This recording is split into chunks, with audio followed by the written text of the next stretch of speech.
사도행전 18장 9절부터 17절까지의 말씀입니다. 제가 갖고 있는 신약 성경 219페이지에 있습니다.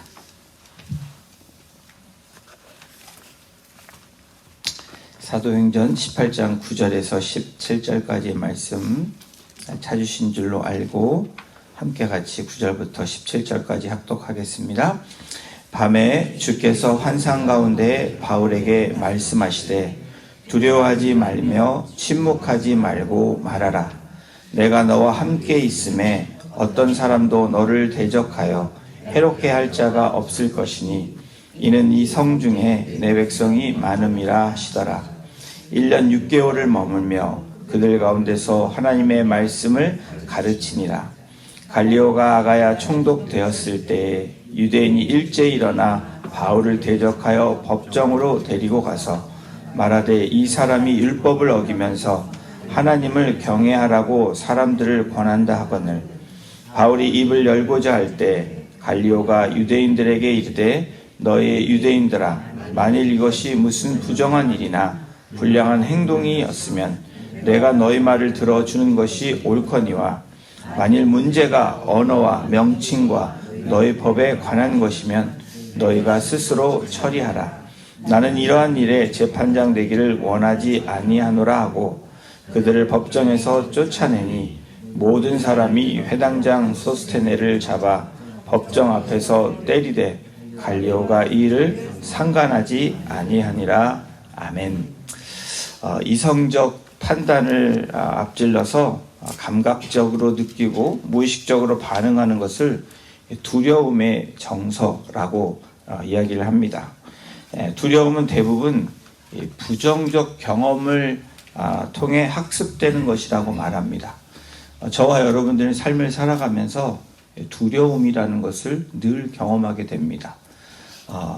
이 두려움은 부정적 경험을 통해서 학습되는 결과가 두려움이라고 정의를 하고 있는데 대부분 두려움은 태어나고 나서 부정적 경험을 간접적으로나 또 직접적으로 겪으면서 후천적으로, 선천적이 아닙니다. 후천적으로 학습되게 되는 결과라고 말합니다.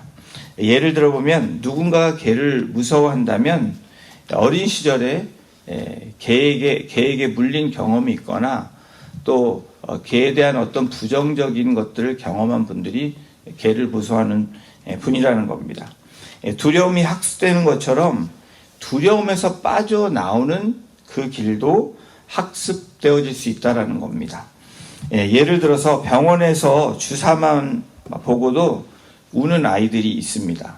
실제로 아파서 우는 아이도 있을 수 있지만 대부분의 아이들은 다른 아이들이 우는 것을 보고 우는 경우가 많이 있습니다. 그런데 주사실 앞에서 울지 않고 주사를 잘 맞는 아이에게 영상을 보여주면 어떤 현상이 벌어질까요? 이것을 실험을 해본 결과 많은 아이들이 울음을 그쳤다라는 결과가 나왔습니다.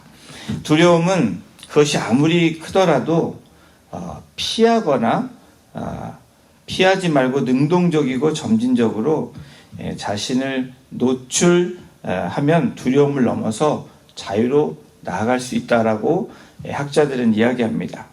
오늘 저희들이 읽은 사도행전 18장을 보면 사도 바울하면 담대한 사람이라고 생각을 합니다. 그리고 늘 하나님의 복음을 끝까지 전하는 사람이라고 생각이 됩니다. 그런데 우리가 오늘 이 본문에서 보면 사도 바울이 얼마나 두려움에 있었는지 오늘 본문을 통해서 우리가 사도 바울의 그 심정과 그 상황들을 만나보게 됩니다. 사도 바울이 사도행전 13장 안디옥 교회로부터 파송받은 이후로 지금까지 오늘 18장까지 안디옥 교회로부터 파송받은 이후에 그 사명과 열정을 다해서 복음을 전하는 그리고 지금까지 잘 감당해왔던 사도 바울의 모습을 우리는 만나보게 됩니다. 이러한 배경에는 성령님의 강력한 역사와 인도하심이 있었기 때문이라는 것을 또한 우리가 알 수 있는데 1차 전도 여행에서 그리고 2차 전도 여행에서도 성령의 역사와 인도하심을 경험했던 그 체험적인 신앙을 가졌던 사람이 사도 바울입니다. 사실 이런 사도 바울의 이 복음 전파에 있어서 수많은 이 이적 그리고 하나님의 역사를 실제로 경험했음에도 불구하고 사도 바울이 박해를 받고 또 그렇게 어려운 반대의 상황에 부딪혔을 때 부정적인 이 경험들을 많이 하게 되므로 두려워하고 있는 상태가 바로 사도 바울의 상태라는 겁니다. 고린도에서 회당을 중심으로 말씀을 강론하고 증언하는 일에 힘을 쓰고 있었는데 이방인들이 아닌 유대인들이 아주 강력하게 대적하고 비방을 하게 됩니다. 이때요 바울에게 어떤 심정이었을까? 그리고 어떤 마음이었을까? 이런 마음을 아시는 성령께서 18장 9절에 이렇게 성경이 기록하고 있습니다. 우리 9절 함께 같이 읽어보겠습니다. 시작. 밤에 주께서 환상 가운데 바울에게 말씀하시되 두려워하지 말며 침묵하지 말고 말하라. 환상으로 주님께서 바울에게 말씀하시는 말씀이 뭡니까? 두려워하지 말며 침묵하지 말고 말을 하라. 바울의 지금 이 심정, 바울의 지금 상황은 두려운 마음이 찾아왔고 두려워하고 있다는 겁니다.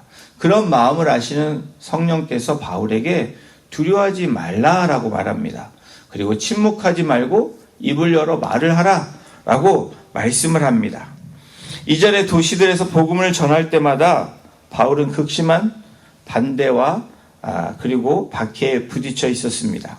바울이 가는 곳마다 대적들이 늘 있었고 때로는 도시에서 쫓겨나는 일도 있고 심지어 바울이 도망 나온 도시까지 쫓아와서 바울을 괴롭히는 그 일들이 일어나고 있습니다. 사실 이러한 일을 당하면 내성도 생기게 되지만 여러분 어떻습니까?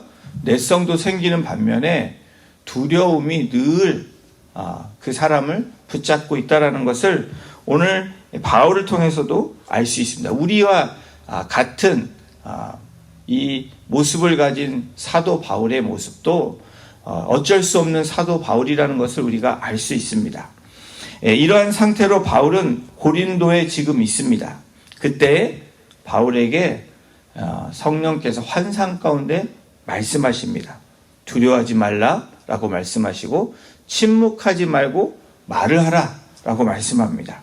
두 가지 말씀하신 이유에 대한 답을 10절에 말씀해 주십니다. 우리 10절도 함께 같이 읽어보겠습니다. 시작. 내가 너와 함께 있음에 어떤 사람도 너를 대적하여 해롭게 할 자가 없을 것이니 이는 이성 중에 내 백성이 많음이라 하시더라.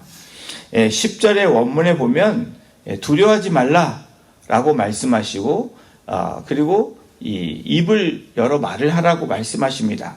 그런데 10절의 원문에 보면 왜냐하면이라는 이 단어가 오늘 우리 한글 성경에는 없습니다. 왜냐하면 하면서 첫 번째 두려워하지 말라라고 말씀하신 그 이유에 대한 답을 말씀하시는데 뭐라고 말씀하시면 내가 너와 함께 있음에 어떤 사람도 너를 대적하여 해롭게 할 자가 없을 것이다 라고 그 답을 해주십니다. 그리고 침묵하지 말고 말하라. 왜냐하면 이 성중에 내 백성이 많기 때문이다 라고 성령께서 바울에게 말씀을 하십니다. 복음을 전해야 하는 분명한 부르심이 여기에 있습니다. 사도 바울뿐 아니라 저와 여러분들에게 오늘 우리에게 주시는 말씀이기도 합니다. 말씀을 증거하는 일, 또 복음을 증거하며 말하는 것이 여러분 사실 결코 쉽지 않습니다. 그런데 오늘 우리에게 확실한 말씀으로 증거해 주시는 것이 무엇입니까? 침묵하지 말고 말하라는 겁니다. 여러분 우리는 말아야 될 때 말할 때가 많이 있습니다. 그러나 오늘 분명하게 말씀하시는 것은 침묵하지 않을 때는 어떤 때입니까? 복음을 전할 때라고 말씀을 합니다. 하나님이 가장 기뻐하시는 사역은 복음을 전하는 전도와 선교 사역입니다. 물론 하나님의 교회를 섬기고 이웃을 돌보는 일 중요한 일입니다. 그러나 그것에 대한 궁극적인 목적은 바로 복음을 전하기 위함이라는 거예요. 그런데 이 일에 대해서 참 저항이 많이 있습니다. 여러분, 복음을 전하고 누구를 인도할 때 쉽지 않습니다. 복음을 전하는 사역을 가장 싫어하는 존재가 있다면 사단 마귀입니다. 그러니까 진리가 선포될 때 당연히 진리에 대해서 저항하게 되고 반대하게 하고 그것을 괴롭게 하는 그 존재가 사단이라는 거예요. 그런데 오늘 환상 가운데 바울에게 말씀하시는 것이 무엇입니까? 두려워하지 말라라는 겁니다. 내가 너와 함께 하기 때문에 두려워하지 말라라고 하나님 말씀하십니다. 또 침묵하지 말고 말하라고 말씀하시는 이유는 너가 보지 못하는 이 성에 나의 백성이 많다라고 말씀하십니다. 이에 바울이 어떻게 반응하고 있습니까? 우리 11절을 보십니다. 1년 6개월 머물며 그들 가운데서 하나님의 말씀을 가르치니라. 하나님의 약속의 말씀으로 힘을 얻은 바울은 고린도에서 무려 18개월 동안 머물며 하나님의 말씀을 가르쳤다라고 성경은 기록하고 있습니다.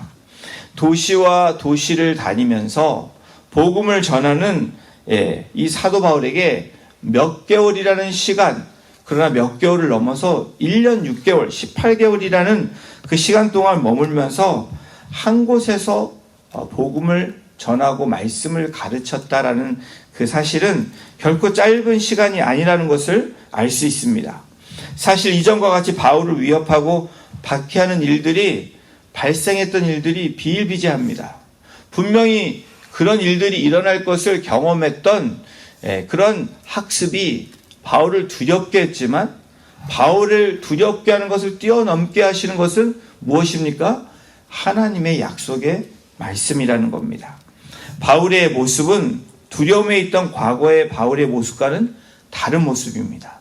그러니까 18개월 동안 그 자리에서 고린도라는 그 도시에서 말씀을 가르치고 입을 열어 선포하고 있는 것입니다. 바울이 두려워하고 침묵하려고 했던 모습에서 지금은 담대하게 말씀을 가르치는 모습을 바로 한 절 사이에 우리에게 말씀을 제시하고 있습니다. 여러분, 이렇게 변화된 원인이 무엇입니까? 하나님의 말씀 때문입니다. 하나님의 약속 때문이라는 거예요. 여러분, 임마누엘의 하나님으로 내가 너와 함께 하시겠다. 여러분, 이 말씀은 예수님께서 승천하시기 전에 마지막 이 그레이트 커미션, 지상 명령을 하신 것과 더불어서 내가 세상 끝날까지 너희와 함께 하시겠다고 하신 제자들에게 향하신 약속이고, 오늘 우리를 이 땅을 살아가고 있는 저와 여러분들에게 주시는 약속이기도 합니다. 바울에게 이 성에 하나님의 백성이 많기 때문에 침묵하지 말고 말하라는 이 약속의 말씀. 그런데 그 전제가 무엇입니까? 내가 너와 함께 하시겠다라는 겁니다. 사랑하는 성도 여러분, 두려움은 대부분 부정적 경험을 통해서 학습되는 것이라고 말을 하고 있습니다. 두려움을 극복하는 방법 또한 두려움에서 빠져나오는 길은 뭐라고 말씀드렸습니까? 그것도 학습되어질 수 있다라는 겁니다. 저희들이 훈련하고 학습할 수 있는 것이 무엇입니까? 늘 하나님의 말씀을 붙드는 겁니다. 하나님의 약속을 기억하며 그 약속의 말씀대로 우리가 믿고 나아가는 겁니다. 그렇습니다. 우리 앞에 놓여 있는 부정적 경험이 있다면 그것이 어떤 상황일지라도, 어떤 사람일지라도, 어떤 환경일지라도 하나님의 약속의 말씀, 우리에게 주신 약속의 말씀을 믿고 바울이 18개월 동안 머물러 있을 수 있었던 것처럼 저와 여러분이 그 두려움에서 빠져나올 줄로 믿습니다. 여러분, 이렇게 바울이 고린도의 말씀을 가르치는 일을 하느라고 시간이 흘러가고 있을 그때에 바울이 머물고 있는 지역에 또 다른 환경적인 변화가 일어납니다. 로마에서 새로 총독이 임명되어서 부임해 온 것입니다. 18장 12절에 보면 성경이 이렇게 환경적인 변화를 말씀하고 있습니다. 갈리오가 아가야 총독되었을 때에 유대인이 일제히 일어나 바울을 대적하여 법정으로 데리고 가서, 유대인들은 새로 부임한 총독이 왔을 때에 바울을 다시 대적하고 있는 그런 모습을 이 12절에서 우리에게 보여주고 있습니다. 유대인들이 바울을 향한 대적이 얼마나 강력했는지 그 강력한 단어가 나오고 있는데, 유대인이 일제히 일어나 바울을 대적했다라고 성경은 기록합니다. 한두 사람도 아닙니다. 뭐라고 성경은 기록합니까? 그 전보다 더 강력하게 일제히 유대인들이 일어나서 바울을 대적했다라는 것.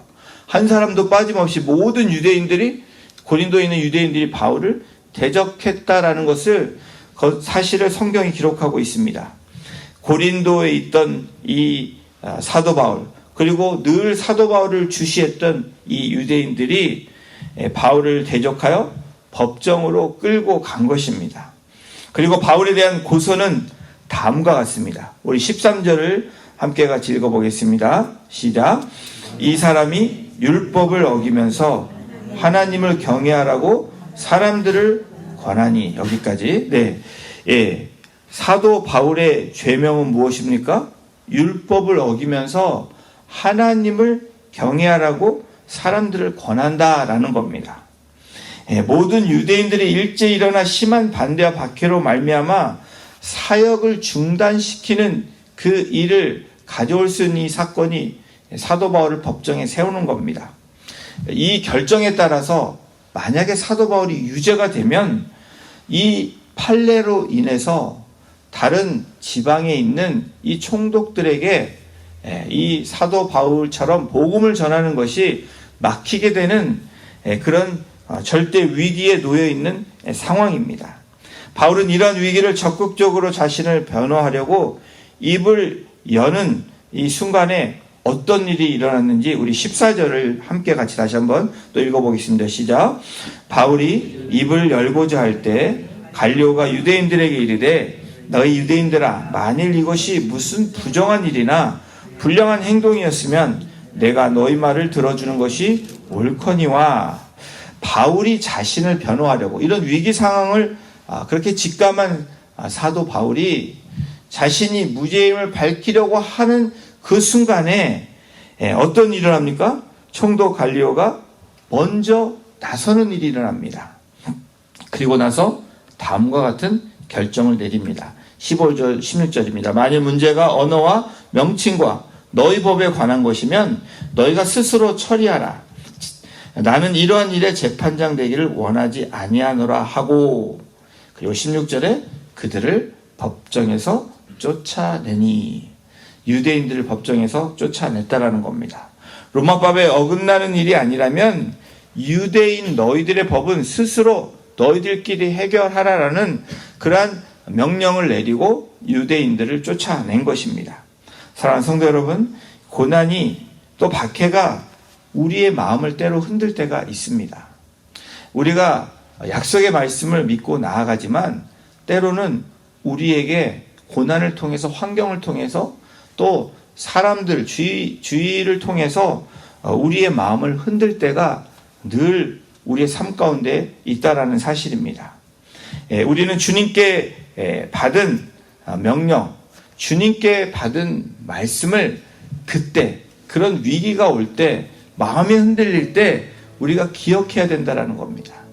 그것이 우리가 훈련해야 되는 우리의 삶의 모습이고 우리가 학습되어져야 되는 우리의 모습이라는 거예요. 바울을 찾아오셔서 약속해 주신 이 말씀, 여러분 어떻게 됩니까? 그대로 이루어 주십니다. 그리고 이번 본문에서도 우리가 만나보게 되는데 18장 10절에 말씀하신 말씀처럼 내가 너와 함께 있음에 어떤 사람도 너를 대적하여 해롭게 할 자가 없을 것이다. 이 약속의 말씀이 그대로 바울에게 이루어지는 그런 체험을 다시 한번 사도 바울은 하게 됩니다. 여러분, 사도 바울만 그렇습니까? 저와 여러분들도 마찬가지입니다. 우리의 삶 가운데 환경적으로 또 어려운 우리의 시험이 오고 박해가 올 때 저와 여러분들 어떻습니까? 하나님의 약속의 말씀을 붙잡고 나아가는 믿음의 사람들은 그 일을 뛰어넘습니다. 그 일이 와도 여러분 그 일에 주저앉는 것이 아니라 다시 일어난다라는 거예요. 그러나 말씀을 붙잡지 않는 사람들은 어떻습니까? 넘어질 수밖에 없다라는 겁니다. 내가 설령 박해와 고난을 만나도 내가 너와 함께 할 것이다. 네가 그런 박해를 만나도 오늘 사도 바울에게 주신 이 말씀은 오늘 우리들에게도 존재하고 또 적용되는 말씀입니다. 누구도 너를 해치지 못하도록 내가 너를 지켜주시겠다라는 겁니다. 나의 말씀을 붙잡고 나의 명령을 지키고 순종하는 너희들에게 내가 너와 함께 하겠다라고 너희들을 보호해 주시겠다고 약속하시고 계십니다. 사랑하는 성도 여러분, 하나님은 신실하신 하나님이십니다. 여러분 믿으십니까? 우리에게 약속하신 말씀은 그대로 지키시는 분이시고 그 약속을 붙잡고 나아가느냐 아니냐에 따라서 결과가 달라진다는 겁니다. 아브라함의 하나님, 이삭의 하나님이고 야곱의 하나님이시고 모세의 하나님이셨고 다윗의 하나님이셨고 그리고 초대교회의 그러한 무명의 하나님이셨던 그 하나님이 오늘 우리의 삶 가운데 우리의 하나님이 되십니다. 그 하나님은 신실하신 분이시고 약속하신 것은 반드시 성취하시는 하나님이시라는 것을 오늘 사도행전 18장을 통해서 우리에게 또한 다시 한번 말씀하고 계십니다. 주님이 우리를 부르셨다면 또 주님이 우리에게 맡기신 귀한 사명이 우리에게 있다면 여러분 오늘 사도 바울에게 이야기하신 것처럼 말씀하신 것처럼 그 사명을 포기하지 않는 저와 여러분이 되기를 주님의 이름으로 축원합니다. 하늘과 땅의 권세를 가지신 주님께서 주님의 자녀들을 끝까지 책임지시고 보호해 주시고 인도해 주시겠다고 약속하고 계십니다. 이 약속을 믿고 오늘도 여러분 그 자리에서 다시 일어나 하나님이 주신 약속의 말씀을 기억하며 그 말씀을 선포하심으로 오늘도 한 걸음 내딛는 그 믿음의 여정이 우리 성도님들 삶 가운데 또 환경 가운데 일어나기를 주님의 이름으로 축원합니다. 그 약속의 말씀이 오늘 우리를 살리는 말씀임을 다시 한번 고백하며 나아가시는 저와 여러분이 되기를 주님의 이름으로 축원합니다. 기도하시겠습니다. 하나님, 그렇습니다. 하나님이 약속하신 두려워하지 말라라고 말씀하시면서 내가 너와 함께 있음에 어떤 사람도 너를 대적하여 너를 해치지 못할 것이라고 약속하시는 그 약속의 말씀을 오늘도 우리가 붙들고 나가기를 소망합니다. 주님, 우리의 마음을 흔들 때 있는 환경적인 요소들 또 사람들로 인해서 또 우리의 마음이 혼돈스럽고 어려워질 때가 있는 것을 주님 앞에 고백합니다. 그때 우리가 이 모든 것을 이길 수 있는 그 유일한 길은 하나님이 우리에게 약속하신 약속의 말씀을 붙잡고 믿음으로 선포하며 우리가 한 걸음 한 걸음 나아가는 것임을 주님 앞에 고백합니다. 바울에게 약속하셨던 그 약속의 말씀을 이루시고 체험적인 그러한 신앙을 갖게 하셨던 것처럼 오늘도 우리의 삶 가운데 하나님 말씀하신 그 약속의 말씀을 붙잡음으로 오늘도 우리가 체험적인 신앙으로 나아갈 수 있도록 신실하신 하나님의 약속의 말씀이 이루어지는 우리의 삶의 은혜가 있기를 간절히 간구합니다. 오늘도 주님 앞에 부르짖으며 나아갈 때 우리가 약속의 말씀을 믿고 그렇게 부르짖으며 하나님께 간구할 때 하늘로부터 부어지는 그 놀라운 은혜를 경험하는 오늘 우리의 시간이 되게 하시고 또 우리의 삶이 될 수 있도록 하나님 우리를 주장하여 주시고 성도님들 한 분 한 분을 인도하여 주시기를 간절히 간구하며 이 모든 말씀을 우리를 권해주신 예수님의 이름으로 감사하며 기도드렸습니다. 아멘.